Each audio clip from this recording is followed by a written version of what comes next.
ఓం శాంతి. December 5వ తారీఖు 2023 ఉదయం మురళి. ఓం శాంతి. బాబ్దాదా మధువనము. ఈరోజు మధుర మహావాక్యాలు. బాబా చెప్తున్నారు, మధురమైన పిల్లలు, కళ్యాణకారి అయిన తండ్రి మీరెప్పుడూ ఏడవవలసిన అవసరం లేకుండా కళ్యాణము చేస్తారు. ఏడవడము అకళ్యాణము లేక దేహాభిమానానికి గుర్తు. ప్రశ్న: ఏ నిశ్చిత విధిని తెలుసుకొని మీరు సదా నిశ్చింతగా ఉండాలి? జవాబు: ఈ పాత ప్రపంచము తప్పకుండా వినాశనమవుతుందని మీకు తెలుసు. భలే శాంతి కొరకు ప్రయత్నిస్తూ ఉంటారు. కానీ నరుడు ఒకటి ఆలోచిస్తే ఇంకొకటి జరిగింది అన్నట్లు ఎంత ప్రయత్నించినా ఈ నిశ్చితమైన విధి మారజాలదు.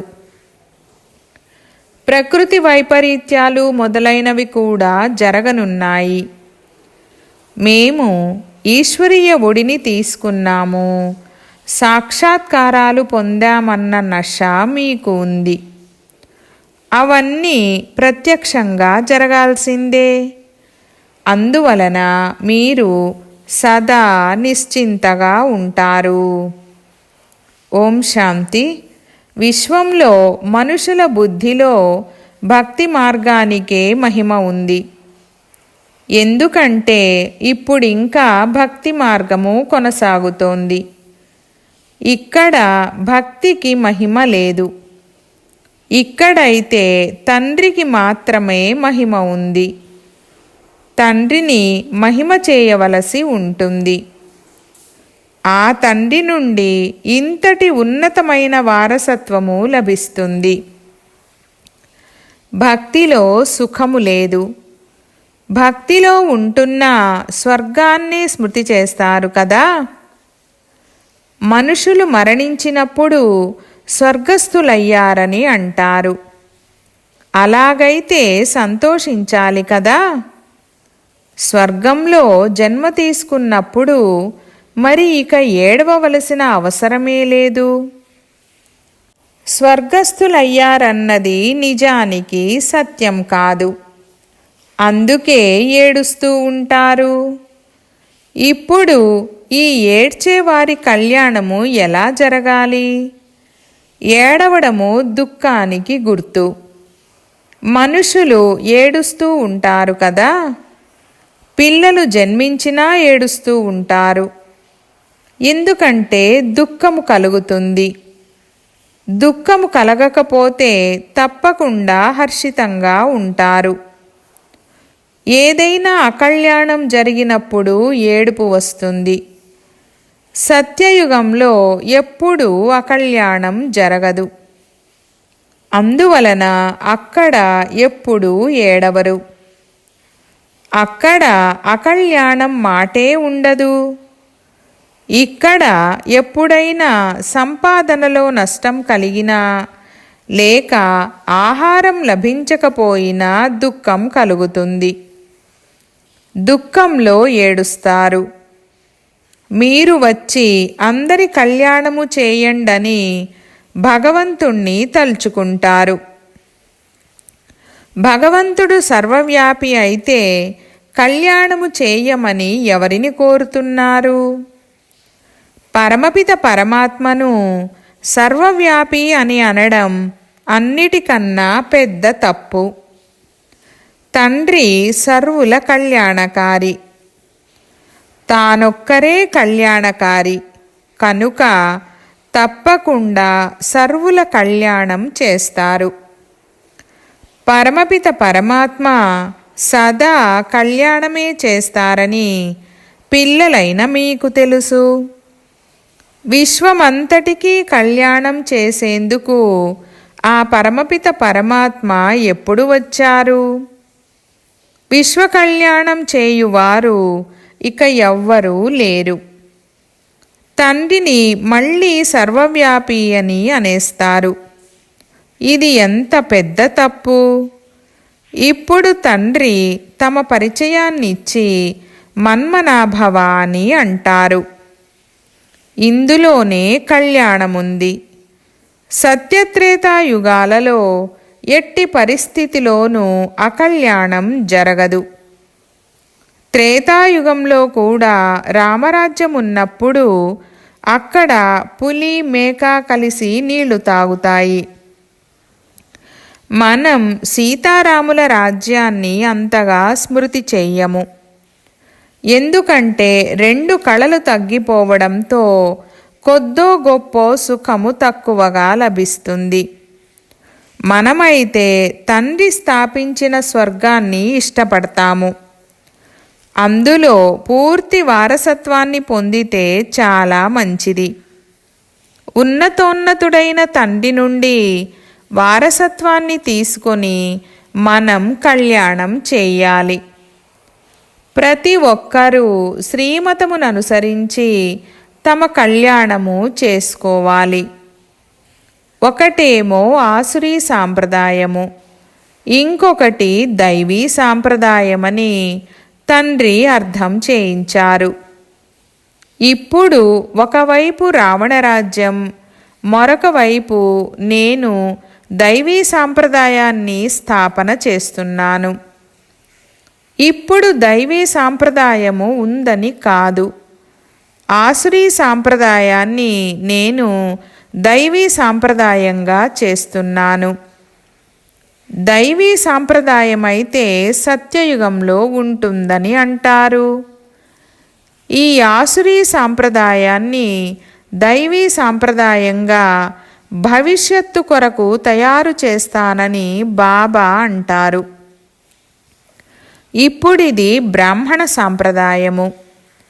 దైవీ సాంప్రదాయము తయారవుతోంది. మనుషుల నుండి దేవతలుగా చేసేందుకు మీకు అని గురునానక్ కూడా అంటారు. కానీ దేవతలుగా తయారు చేయబడే మనుషులెవరు? వారికి డ్రామా ఆది మధ్యాంతాలను గూర్చి తెలీదు. సృష్టి ఆదిలో ఉండిన శ్రేష్టాచారులైన లక్ష్మీనారాయణులకు కూడా ఆది మధ్యాంతాలను గురించి తెలీదు. వారు త్రికాలదర్శులు కాదు. అంతకుముందు జన్మలో త్రికాలదర్శులుగా స్వదర్శన చక్రధారులుగా ఉండేవారు. అప్పుడు ఈ రాజ్య పదవిని పొందారు. వారు స్వదర్శన చక్రాన్ని విష్ణువుకు చూపించారు. కావున బ్రాహ్మణులు స్వదర్శన చక్రధారులని అర్థం చేయించాలి. అప్పుడు మనుషులు ఆశ్చర్యపడతారు. వారైతే కృష్ణుణ్ణి మరియు విష్ణువుని కూడా స్వదర్శన చక్రధారులని అనేస్తారు. విష్ణువు 2 రూపాలు ఈ లక్ష్మీనారాయణులని వారికి తెలీదు. ఇంతకు ముందు మనకు కూడా తెలీదు. మనుషులైతే ప్రతి విషయంలోనూ విధి అని అనేస్తారు. ఏదైతే జరగనున్నదో దాన్ని ఎవ్వరూ ఆపలేరు. ఇది డ్రామా.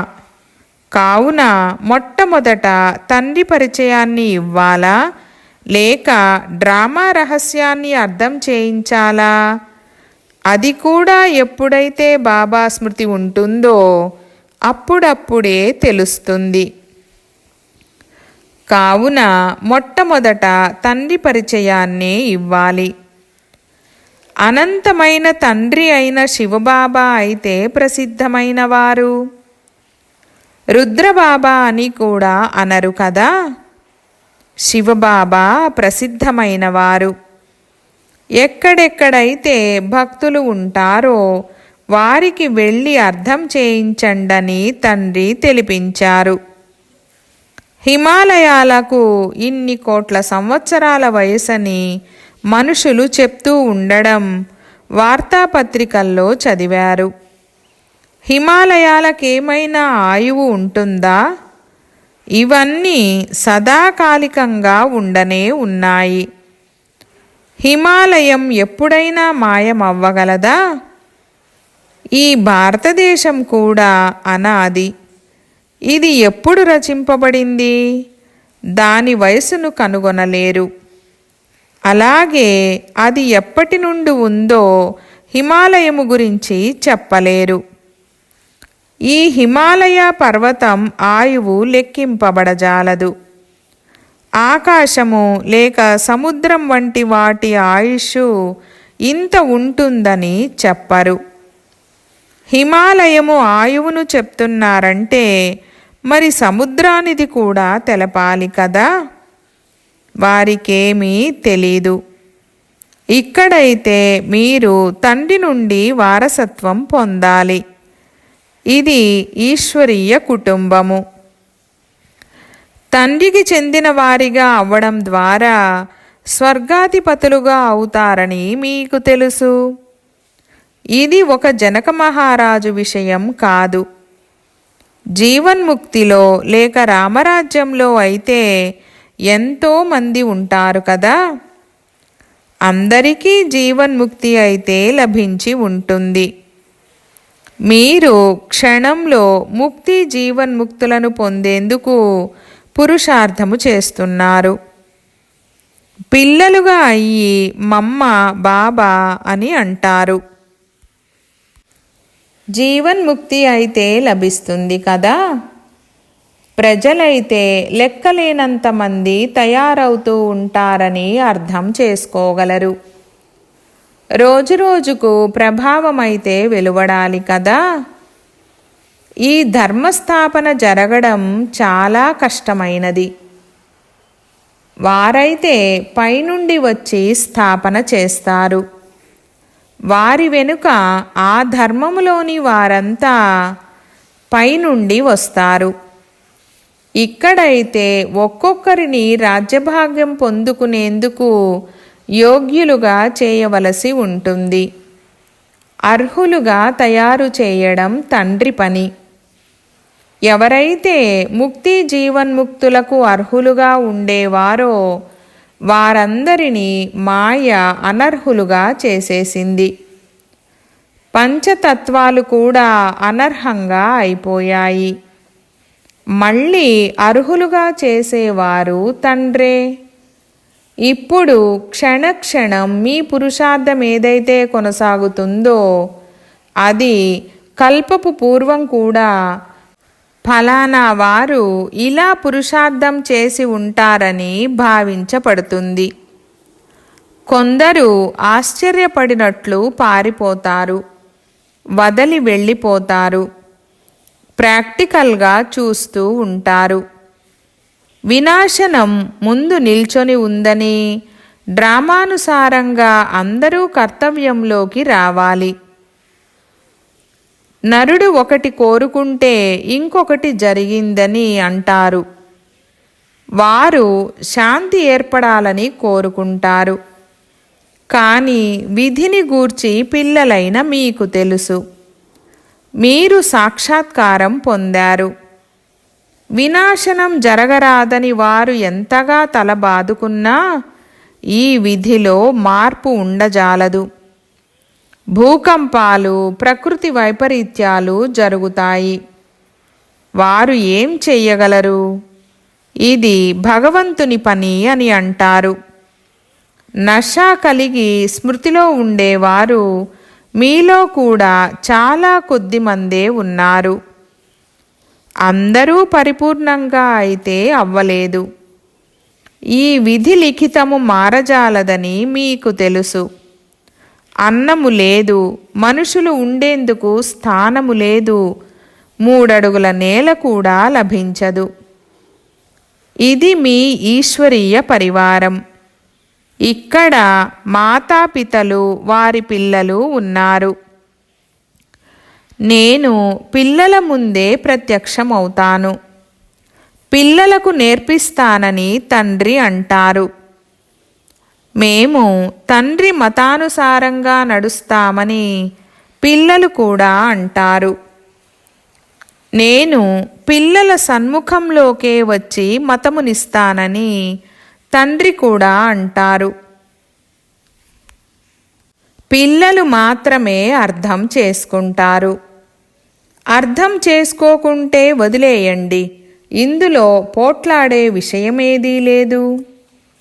మేము తండ్రి పరిచయమును ఇస్తాము. నన్ను స్మృతి చేసినట్లయితే వికర్మలు వినాశనమవుతాయి, మరియు స్వదర్శన చక్రాన్ని స్మృతి చేసినట్లయితే చక్రవర్తి రాజులుగా అవుతారని తండ్రి చెప్తున్నారు. మన్మనాభవ మధ్యాజీభవ అర్థం కూడా ఇదే. తండ్రి పరిచయాన్ని ఇవ్వండి. దీని ద్వారా రచయిత మరియు రచనల రహస్యాన్ని అర్థం చేసుకోగలరు. ముఖ్యమైన విషయం ఇదొక్కటే. గీతలో ముఖ్యమైన పొరపాటు ఇదొక్కటే. కళ్యాణకారినైన నేనే వచ్చి కళ్యాణము చేయాలని తండ్రి అంటారు. శాస్త్రాల ద్వారా కళ్యాణము జరగదు. మీరు వారిని స్మృతి చేస్తారు, కానీ వారిని గురించి తెలీదు. తండ్రిని స్మృతి చేయాలంటే వారి పరిచయం కూడా కావాలి కదా. వారెక్కడ ఉంటారు? వస్తారా లేక రారా? తండ్రి వారసత్వాన్నైతే తప్పకుండా ఇక్కడి కొరకు ఇస్తారా లేక అక్కడి కొరకు ఇస్తారా? తండ్రి అయితే సన్ముఖంగా ఉండాలి కదా. మీరు శివరాత్రిని కూడా జరుపుకుంటారు. శివుడు పరమపిత. వారు సర్వాత్మల తండ్రి. వారు రచయిత. కొత్త జ్ఞానాన్ని ఇస్తారు. వారికి సృష్టి చక్రం యొక్క ఆది మధ్యాంతాలను గూర్చి తెలుసు.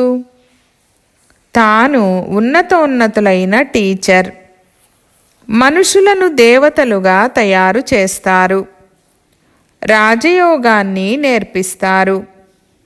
మనుషులు ఎప్పుడూ రాజయోగాన్ని నేర్పించలేరు. మాకు కూడా వారే నేర్పించారు. ఇప్పుడు మేము నేర్పిస్తున్నాము. గీతలో కూడా ప్రారంభంలో మరియు అంతిమంలో మన్మనాభవ మరియు మధ్యాజీభవ అని అన్నారు.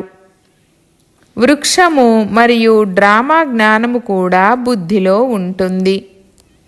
విస్తారంగా అర్థం చేయించవలసి ఉంటుంది. క్లుప్తంగా తండ్రిని మరియు వారసత్వాన్ని స్మృతి చేయండను విషయం ఒక్కటే ఉంటుంది. ఇక్కడైతే ఒక్క విషయమే ఉంది. మనం విశ్వానికి అధిపతులుగా అవుతాము. విశ్వకళ్యాణకారియే విశ్వాధిపతులుగా చేస్తారు, స్వర్గాధిపతులుగా చేస్తారు. అంతేకాని నరకాధిపతులుగా చేయరు కదా. నరక రచయిత రావణుడని, స్వర్గానికి రచయిత తండ్రి అని ప్రపంచానికి తెలీదు. మృత్యువు ఎదురుగానే నిల్చొని ఉంది. ఇది అందరి వానప్రస్థ అవస్థ అని, నేను తిరిగి తీసుకువెళ్లేందుకు వచ్చానని ఇప్పుడు తండ్రి చెప్తున్నారు.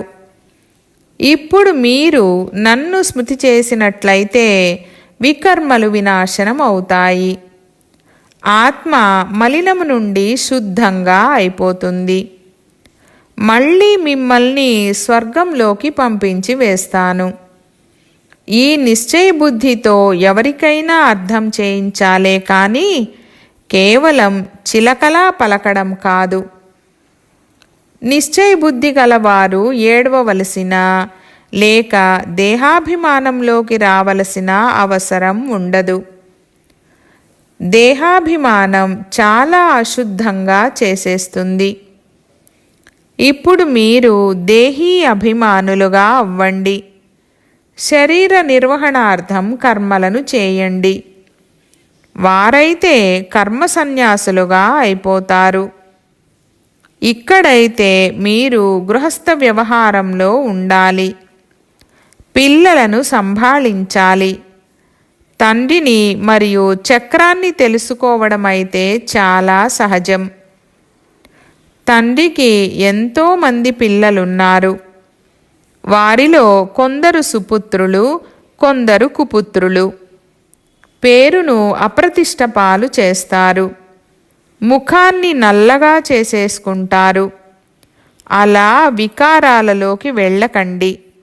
నా పిల్లలుగా అయ్యి ముఖాన్ని నల్లగా చేసుకుంటే కులకళంకితులుగా అవుతారని తండ్రి అంటారు. ఈ కామచితి కారణంగానే మీరు నల్లగా అయ్యారు. కామచితిలో అలా తగలబడరాదు. తేలికపాటి నశ కూడా ఉండరాదు. సన్యాసులు మొదలైన వారు తమ అనుచరులకు ఇలా చెప్పలేరు. వారు నిజానికి అనుచరులు కారు. తండ్రి అయితే అందరికీ సత్యమైన విషయాలను అర్థం చేయిస్తారు. తండ్రి నన్ను స్మృతి చేయండని అంటారు. బాబా మీ మతంపై నడుస్తూ మేము స్వర్గవారసులుగా అవుతామని మీరు గ్యారంటీ ఇచ్చారు. మరి పిల్లలైన మీరు విషయ వికారాలనే గుంటలో పడాలని ఎందుకు ఆలోచిస్తున్నారు? పిల్లలైన మీరు ఎప్పుడైతే ఇలా అర్థం చేయిస్తారో అప్పుడు ఇటువంటి జ్ఞానాన్ని మేమెప్పుడూ వినలేదని అంటారు. మందిరాలలోని ముఖ్యులను పట్టుకోవాలి. చిత్రాలు తీసుకెళ్ళాలి. ఈ త్రిమూర్తి చిత్రము మనోభిరాముని చిత్రమే. పైన దైవీ వృక్షము ఉంది. దైవీ వృక్షమైతే ఏదైతే గతించిపోయిందో దానిని చూపిస్తారు. ఇటువంటి సేవను ఎవరైనా చేసి చూపిస్తే వీరు అద్భుతం చేశారని బాబా మహిమ చేస్తారు. ఉదాహరణకు బాబా రమేష్ను మహిమ చేస్తారు కదా. విహంగ మార్గ సేవ కొరకు మంచి నమూనాను ప్రదర్శినిని కనుగొన్నాడు. ఇక్కడ కూడా ప్రదర్శిని చేద్దాము. చిత్రాలైతే చాలా బాగున్నాయి. ఇప్పుడు ఢిల్లీలో ధార్మిక సమ్మేళనం జరుగుతుంది. వారు కూడా అందరూ ఒక్కటి కావాలనే అంటారు. దానికి అర్థమే లేదు. తండ్రి ఒక్కరే, మిగిలిన వారంతా సోదరీ సోదరులు. ఇది తండ్రి నుండి వారసత్వం పొందే విషయం. పరస్పరం కలిసి పాలు పంచదారలా ఎలా ఉండాలో ఇవి అర్థం చేసుకోవాల్సిన విషయాలు. ప్రదర్శిని అభివృద్ధి కొరకు యుక్తులను రచించాలి. ఎవరైతే సేవకు రుజువు చూపించరో వారు సిగ్గుపడాలి. 10 మంది కొత్తవారు వచ్చి 8-10 మంది చనిపోతే అనగా జ్ఞాన మార్గాన్ని వదిలి వెళ్ళిపోతే దానివల్ల లాభమేముంది? అచ్చా, मीठे मीठे सिकीलधे बच्चों प्रति मात पिता बाप दादा का याद प्यार और गुड मॉर्निंग.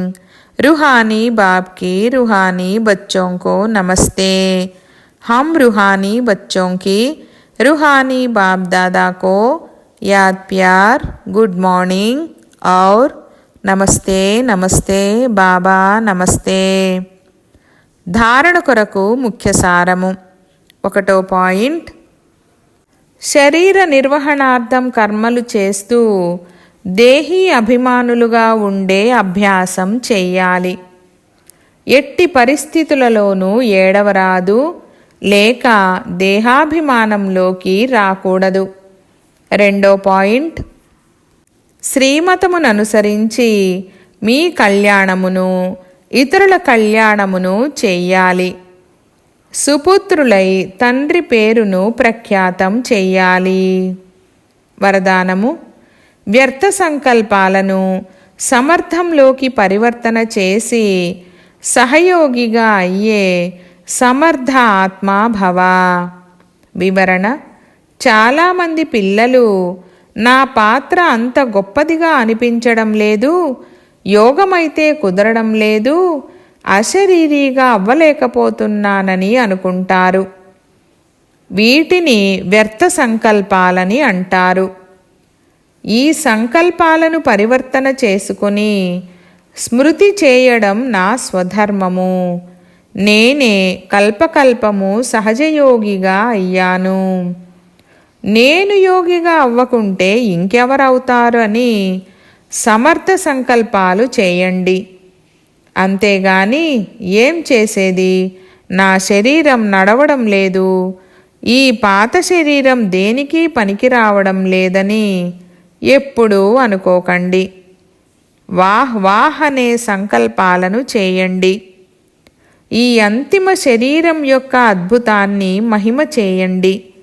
అప్పుడు మీ శరీరానికి సమర్థత వచ్చేస్తుంది. స్లోగన్: శుభ భావనల శక్తి ఇతరుల వ్యర్థ భావనలను కూడా పరివర్తన చేయగలదు. ఓం శాంతి.